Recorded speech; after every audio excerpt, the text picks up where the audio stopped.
Music thumped through the floorboards and out into the summer air, the beat drifting across back alleys and fire escapes in Chicago's Lincoln Park. It was just after midnight on June 29th, 2003. The third-floor deck at the rear of a three-flat was crowded with friends from neighboring apartments and people who had followed the sound upstairs. The night was warm, the kind that stretched a party long past last call. Shoes scuffed the boards. Someone passed a cooler. People leaned against the guardrail to catch a breeze.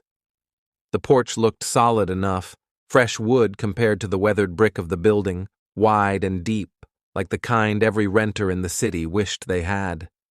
The floor snapped once like a muffled gunshot. A split line zigzagged across a board near the door.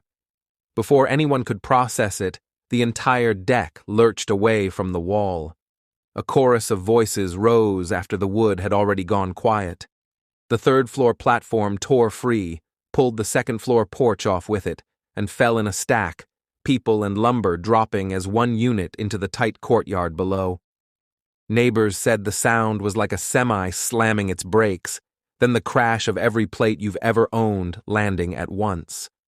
Those on the ground looked up and saw a rectangle of night where a deck had been seconds earlier. Calls hit 911 in a rush.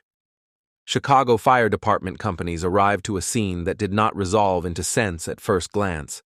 An upright wall of brick, 3 back doors opening onto nothing, and a pile of splintered joists and guardrails crushed into a V. Bodies lay between boards and beneath them. Others moved and moaned where the stack pinched their legs. A firefighter crawled into a pocket on his belly and found 2 people under a beam. One still conscious and pleading for someone they couldn't see. The alley filled with sirens, then with the metal whine of saws biting wood, then with the thud of tools prying apart joints that never should have been there. 13 people died that night. 57 were injured. Most were young adults who had expected to nurse hangovers, not fractures and internal injuries. The survivors remembered details that would never be ordinary again. A hand that let go of a beer and reached for air. The way all sound dropped out for a second inside the fall. The smell of pine dust and spilled alcohol when everything stopped. The relief at feeling a stranger's grip on a forearm in the dark.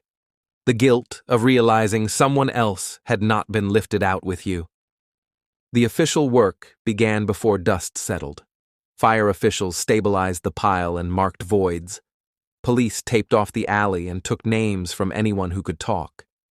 Inspectors from the city's buildings department arrived with flashlights and notebooks.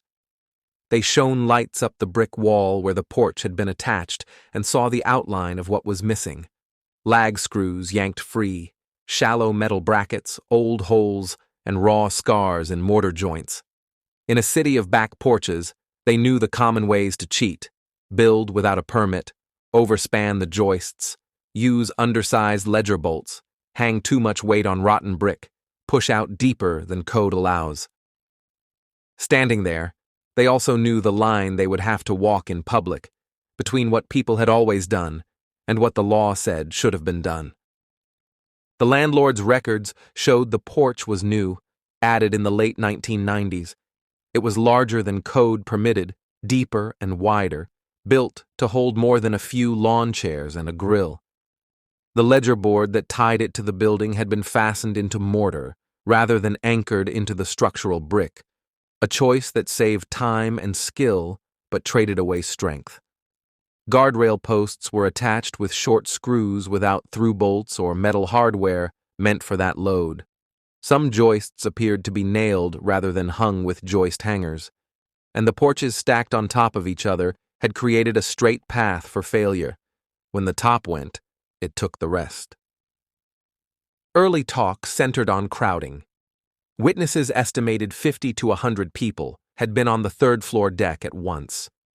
City officials reminded reporters that code required a live load of 100 pounds per square foot for decks. If the deck had met that standard, it should have handled a party. The building commissioner said as much at a news conference, adding that, yes, the number of people could have contributed, but a properly designed and attached porch survives a crowd. The phrase reporters carried forward was simple. Overcrowding wasn't the cause. Construction was. What stunned tenants and neighbors was how easily the system had allowed the porch to exist at all. The city found no record of a building permit for the addition. It had never been through plan review. An inspector had visited the property over the years on unrelated complaints and never flagged the decks. Staff later admitted that porches often sat in a gray zone, tacked on behind buildings where access was tight, built by small crews at odd hours, approved in the field with a look more than a calculation, or not reviewed at all unless someone called to complain. After Wrightwood Avenue, the gray disappeared. Inspectors conceded the structure never should have passed, let alone been used by that many people. Families of the dead sat in meetings where the language of liability replaced the language of grief. Lawyers examined drawings, photos, and wood samples. Lawsuits named the building's owner, management company, and contractors. Plaintiffs described the porch as a trap and argued the city shared blame for failing to enforce its own rules. The city pointed to sovereign immunity and the reality that it cannot guarantee safety by inspection alone. In time, settlements with private parties totaled in the tens of millions. The city did not pay damages but did pay in another currency, time, staff, and focus, by launching a massive enforcement campaign. Chicago's porch crackdown arrived fast. Inspectors fanned out across neighborhoods and wrote thousands of violations. Landlords received thick letters listing measurements and hardware types that suddenly mattered a great deal. Metal connectors, through bolts, proper ledger flashing, proper attachment to structural brick or to independent posts. Details once treated as optional became mandatory overnight. Porch contractors who knew the code saw their phones light up. Those who didn't know it went out of business or learned in a hurry how to install a ledger the right way.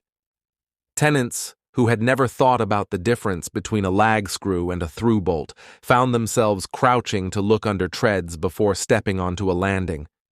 People wanted a date when it would be safe again. The building department couldn't give one. It could only issue a map of risk and the promise of follow-up. Firefighters, who had been on their knees in the pile, spoke in public about how fast wood fails when connections give way.